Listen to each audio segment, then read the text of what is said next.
Un passage de la parole qui a un caractère fondamental et sur lequel j'aimerais que nous arrêtions est 1 Pierre 3, 20, 21. Lorsque du temps de Noé, la patience de Dieu attendait et que se construisait l'arche dans laquelle un petit nombre, savoir 8 personnes, furent sauvées à travers l'eau. C'était une figure du baptême qui maintenant vous sauve et qui consiste non dans la purification des souillures du corps, mais dans l'engagement d'une bonne conscience envers Dieu par la résurrection de Jésus-Christ. J'aimerais simplement souligner la dernière partie de ce passage, l'engagement d'une bonne conscience envers Dieu par la résurrection de Jésus-Christ. C'est le côté de vie, le côté vie qui gouverne avec nous, le côté positif. Il est très important que nous reconnaissions cela. Ce n'est pas le côté mort qui est suprême avec Noé, malgré son triomphe universel. C'est le côté positif. Nous le voyons, le côté de la vie. Tout ceci met quelque chose en vue, c'est-à-dire la résurrection, la vie. Et la résurrection et la vie ne sont possibles que lorsque la vie naturelle, la vie d'âme du vieil Adam, a été répudiée. C'est un des côtés du témoignage de Noé.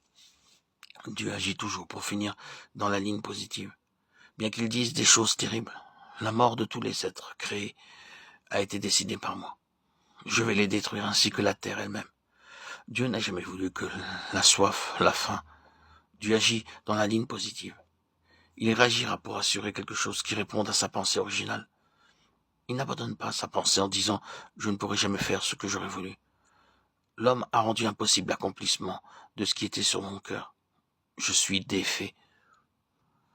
Je suis dans une situation désespérée. J'effacerai tout cela et essaierai autre chose. Il n'en est jamais ainsi pour Dieu.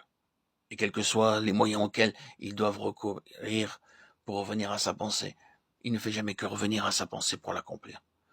Il agit et réagit en gardant toujours la ligne positive. S'il n'en était pas ainsi, Dieu serait défait et encore défait et encore défait.